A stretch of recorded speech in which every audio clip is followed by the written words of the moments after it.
Navigate to Melbourne.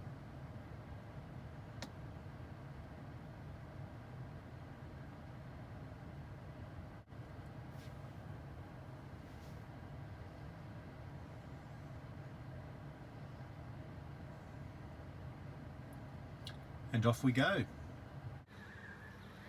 So we've pulled up at our first supercharger stop at Knockrow, New South Wales, the Macadamia Nut Castle.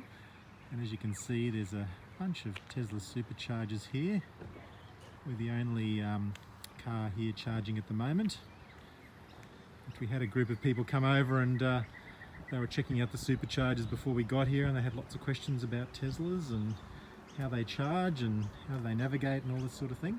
That happens quite a bit when you have a Tesla. So yeah, we've just ordered some pancakes, and we're going to be on our way very quickly within 15-20 minutes. This is our first experience of a Tesla supercharger in northern New South Wales, and it looks like this top one is the one we want, and you automatically open when I push the button,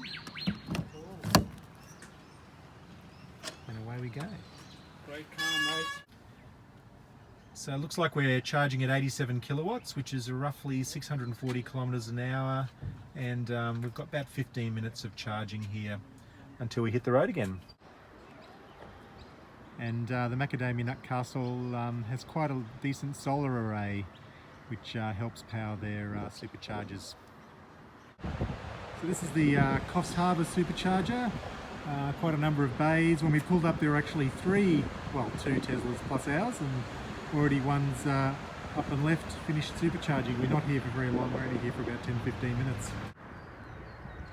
Now we've pulled into the supercharger facility at Port Macquarie. It's at Cassegrain Wines. So they put their superchargers in interesting places where some people would want to stop. So luckily I checked the charging status while we were inside, and for some reason this charger had stopped. So I came out, unplugged it, replugged it in, didn't work. So moved to a different charging bay and happily charging again. Rob wants to play EV bingo, and I'm not really sure how it works. Can you give us a bit of an overview of EV bingo, Rob?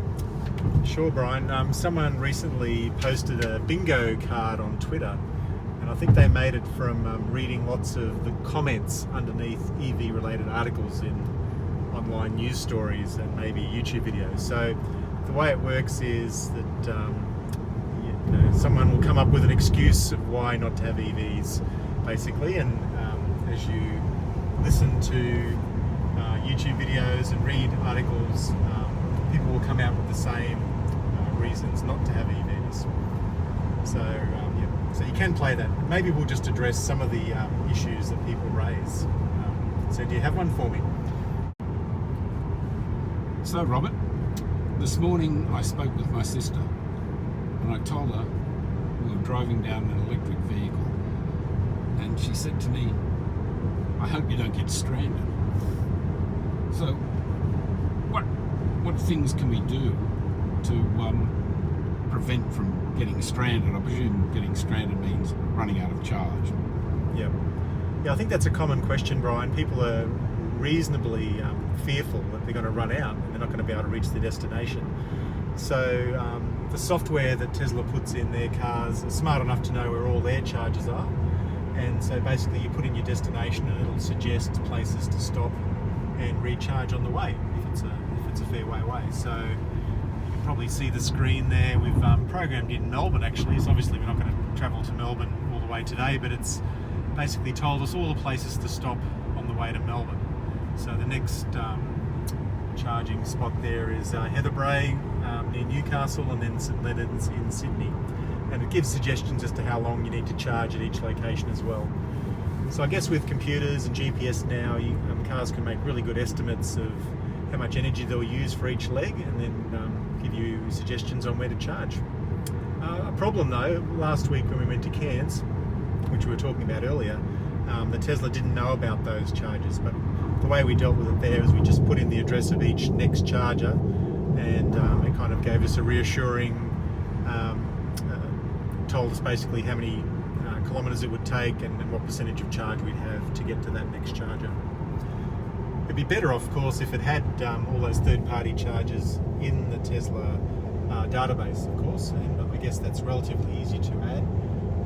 Until recently, Teslas used their own proprietary chargers, and Teslas couldn't use some of the third-party high-speed ones, but now that the Model 3's come out in Australia, Teslas can use all the third-party charging networks as well, which is really good. Yeah, so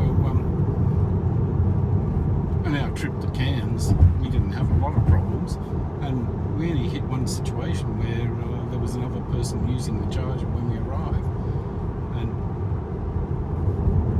at all these Tesla chargers we've hit today, coming down from the Gold Coast, Brisbane to Sydney, they've been in rather convenient locations. The last one we just hit was at a vineyard, Cassegrain Vineyard, and that allowed us to do, or me at least, to do a bit of wine tasting, and we purchased a bottle for our friend's place tonight. And our final supercharger stop today before we hit Sydney proper is Heatherbrae, which is just north of Newcastle. It's kind of in the car park of a service station in between a motel and a service station. Yeah, off for some dinner. And we've reached Sydney, St Leonard's Tesla Delivery Centre, and we're just charging up so that we'll have enough charge for our journey tomorrow as we head off further south to Melbourne. So here we are, made it to Sydney in a day, easy.